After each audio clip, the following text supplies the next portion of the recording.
Moscow पर Ukraine की drone army ने भीषण हमला कर दिया। जब रूस की राजधानी के लोग चैन की नींद सो रहे थे, उस वक्त यूक्रेन ने आघात किया।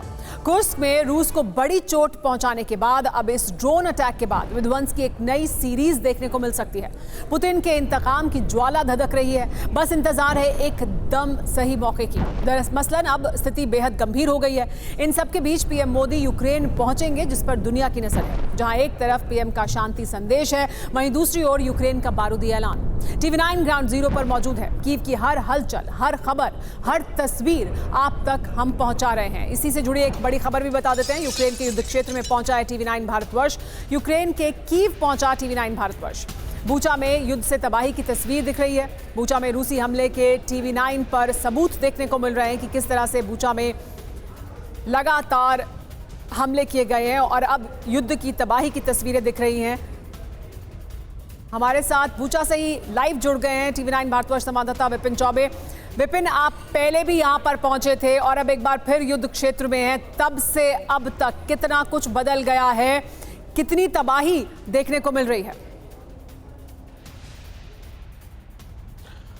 देखिए सुमारा, जिस युद्ध क्षेत्र में मैं मौजूद हूं और जहां पर मैं वापस आया हूं, मुझे याद है कि मैंने ही आपको यहां पर आकर रिप्लेस किया था। अप्रैल 2022 का वो महीना था जब एक महीने से ज्यादा आपने यहां पर रिपोर्टिंग की थी और मैं यहां पर आपको आके रिप्लेस किया था मैंने। लेकिन उसके बावजूद अब 2 साल बाद जब मैं आया हूं तो मुझे लगा था कि चीजें बदल गई होंगी, इंफ्रास्ट्रक्चर ठीक हो गया होगा, सड़कें बन गई होंगी, रिहायशी बिल्डिंग्स एक बार फिर से गुलजार हो रही होंगी और लोग अपने घरों में आकर बस रहे होंगे। लेकिन कुछ भी नहीं बदला सुमेरा। इस इलाके को जिसको मैं दिखा रहा हूं उससे आप बखूबी परिचित हैं और इन इलाकों में आपने भी ग्राउंड रिपोर्ट भेजी थी। आप देखिए कि कैसे उन तमाम रिहायशी इलाकों को टारगेट करने के बाद रॉकेट से, मिसाइल से हमला किया गया था। और एक तरफ से हम शुरू करेंगे, जरा वीरेंद्र यहां से दिखाइए, डबल फ्रेम में जरा दिखाइए, इस तरफ आप दिखाइए, लॉन्ग फ्रेम में जब मैं आपको दिखाऊंगा, ये पूरे का पूरा इलाका वो बूचा का इलाका है जो एक बड़ा और पॉश कॉलोनी माना जाता था। इसके सामने ये जंगल है, इसी जंगल से तोपें, मिसाइलें आई थी और यहीं से सैनिकों ने हमला किया था। रशियन सैनिक यहां तक घुस आए थे और उनके सामने फैक्ट्री हो, रिहायशी इलाके हो, फ्लैट्स हो, अपार्टमेंट हो, स्कूल्स हो, बिल्डिंग्स हो या फिर विलास हो, जो जो उनको मिला उसको उन्होंने निशाना बनाया। और उसी के मद्देनजर अब आपको मैं लिए चलता हूं, अंदर की तरफ दिखाने की कोशिश करता हूं कैसे इस पूरे इलाके को हमला किया गया, इसको निशाना बनाया गया और कैसे टूटा बिखरा मंजर आज भी गवाही दे रहा है कि बूचा ने कितना कुछ झेला है। ये देखिए, पूरे का पूरा घर का जो मलबा है वो आपको यहां पर नजर आएगा। पूरा घर अंदर से जलकर राख हो गया है, कुछ भी नहीं बचा है।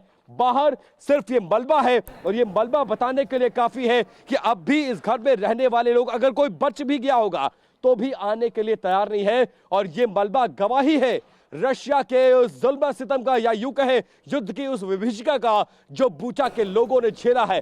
अब बाहर की तस्वीरों को दिखाने के बाद अंदर की तस्वीरों को दिखाएंगे, लेकिन एक लॉन्ग व्यू बाहर का जरूर मैं दिखाऊंगा सुमेरा आपको, जिससे अंदाजा लगेगा कि सिर्फ एक घर नहीं, 2 नहीं, 3 नहीं, 5 नहीं, बल्कि दर्जनों ऐसे बड़े विलास जिनकी करोड़ों में कीमतें हैं, ये यहां पर रहने वाले लोग थे और एक तरफ से इनको निशाना बनाया गया। यहां से मैं शुरू करता हूं सुमेरा और आगे तक जैसे जैसे मैं चलता जाऊंगा वैसे वैसे तबाही के निशान आप देखते जाएंगे। मेरे बाईं तरफ ये जो बड़े जो विलास है, आप उनको देखिए कैसे निशाना बनाया गया। पेड़ जल गए, सामने का पूरा इंफ्रास्ट्रक्चर तबाह हो गया, अंदर आग लग गई, शीशे टूट गए, बिल्डिंग्स पूरी क्षतिग्रस्त हो गई, छत तक गिर गई है। ये पहले बिल्डिंग का नजारा देखिए। इसके बाद अगली बिल्डिंग की तरफ वीरेंद्र मौर्य जो मेरे कैमरा पर्सन है, वो पिछली बार भी मेरे साथ थे और इस बार भी इस तस्वीर को दिखाने के लिए इस वक्त जो बूचा, जो कीव रीजन में आता है, जहां सबसे ज्यादा जुल्म सितम हुआ था, यहीं पर चर्च पर हमला किया गया था और यहीं बूचा इरपिन के इलाके तक जो रशियन आर्मी थी वो आ गई थी।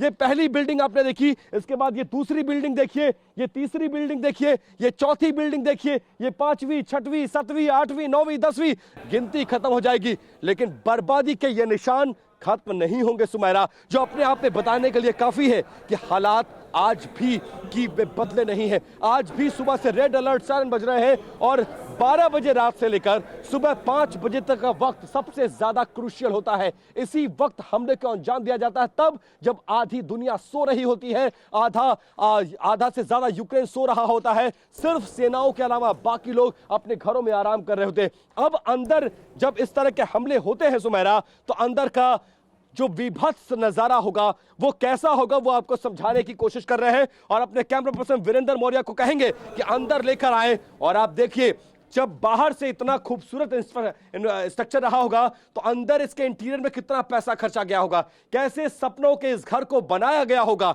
लेकिन आज की तारीख में क्या बचा हुआ है? मलबा है, राख है, टूटे फूटे टुकड़े हैं। और इन्हीं टूटे हुए टुकड़ों को देखकर यहां जो लोग आते भी हैं वो हिम्मत नहीं कर पा रहे। क्यों? क्योंकि युद्ध अब तक थमा नहीं है। ये ड्राइंग रूम की तस्वीर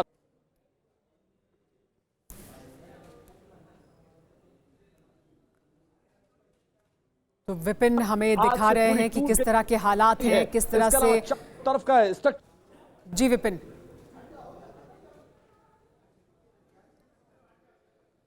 तो देखिए तस्वीरें, देखिए ये विपिन तस्वीरें में दिखा रहे हैं क्योंकि विपिन चौबे इस वक्त युद्ध क्षेत्र में मौजूद हैं।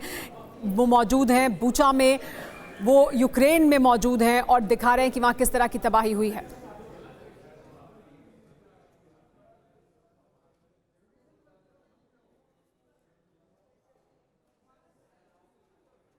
जी विपिन, आप हमें दिखाते रहें तस्वीरें और आगे बढ़ें और बताएं कि और क्या कुछ आप वहां देख रहे हैं। Over to you Vipin.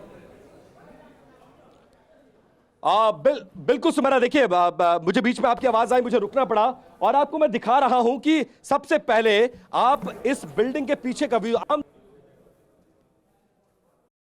तो ड्राइंग रूम के आपको व्यू। विपिन लगातार रिपोर्ट करते रहेंगे, हम विपिन के पास फिर जाएंगे और तस्वीरें आपको दिखाएंगे, ग्राउंड जीरो दिखाएंगे, युद्ध क्षेत्र